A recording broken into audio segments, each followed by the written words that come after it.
यौम आज़ादी मना रहे हैं। हज़रात, यौम आज़ादी में जब 15 अगस्त का सूरज तुलू होता है तो उसकी किरणों की सुनहरी चादर में लिपटी हुई एक तारीख होती है, जिसके बाब में इतारो कुर्बानी की तवील दास्तां होती है। वर्क में जानिसारी व सरफरोशी की कहानी होती है। सतर सतर हर हुर्रियत पसंदों की वतन दोस्ती, उलुल आज़मी, हौसलामंदी, आला ज़र्फ़ी, सब्र इस्तिक़ामत और जुहद व मुसलसल के वाक़यात सुनाते हैं। साम्राज्य ताकतों, इस्तिअमारी कुव्वतों की वहशत व बर्बरियत, ज़ुल्म व सितम के किस्से सुनाते हैं। मेरे भाइयों, यौम आज़ादी कितना फरहत बख्श नाम है। 15 अगस्त के तस्वुर से एक मसरत व शादमानी से लबरेज हो जाता है। कैफो नशात से दिल झूम जाता है कि आज हम आजाद हिंदुस्तान के आजाद शहरी हैं। अपने वतन अजीज का जर्रा जर्रा हमारा है, इसके चप्पे चप्पे पर हमारा हक है। ये गुलशन वतन है, चमन अमन है, ये प्यारा प्यारा हिंदुस्तान आज आजादी की सांसें ले रहा है। इसकी फिजाओं से आजादी की खुशबू आ रही है।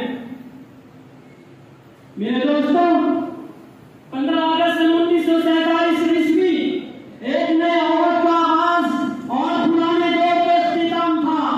सदियों पर मुहीत तारीकी छट रही थी, जुल्म और बर्बरियत का राज था खत्म हो रहा था, साम्राज्यियत का नाम मिट रहा था।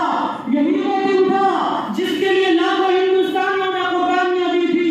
यही वो दिन था जिसके लिए तहरीकें चली थी। यही वो दिन था जिसके लिए जेलें बनी गई थी। यही वो दिन था जिसके लिए विदेशी सामान का बाइकाट किया गया था। यही वो दिन था जिसके लिए सत्ता किया हुई थी। यही वो दिन था जिसका खराब की जनता ने देखा था। यही वो दिन था जिसके लिए रेशमी रुमाल की तहरीक चली थी। यही वो दिन था जिसके लिए आजाद हिंद फौज बनाई गई थी। मेरे दोस्तों, अगर हिंदुस्तान के कय्यूम मौलाना सन 1857 ईस्वी के इनकलाब बर्पा न करते तो हिंदुस्तान की पसमुर्दा कौम में आजादी का शूर बेदार न होता और अंग्रेजों के खिलाफ ऐलान जिहाद न करते, हुर्रियत पसंदों के हौसले बुलंद न होते। हिंदुस्तान को यह भी फख्र हासिल है कि यहाँ साम्राज्यियत के खिलाफ जो तहरीक चली थी वो अपनी नौइयत की अनोखी और निराली तहरीक थी।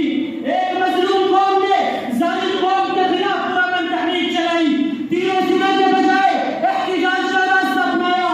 हिंदुस्तान को यह भी फख्र हासिल है कि तहरीक आजादी की क़यादत के लिए उलमाए इस्लाम दरगाहों से, सूफियाए किराम खानकाहों से, नवाब कस्रों से, महाराजे राजमहलों से और साधु संत गुफाओं से निकल आए थे।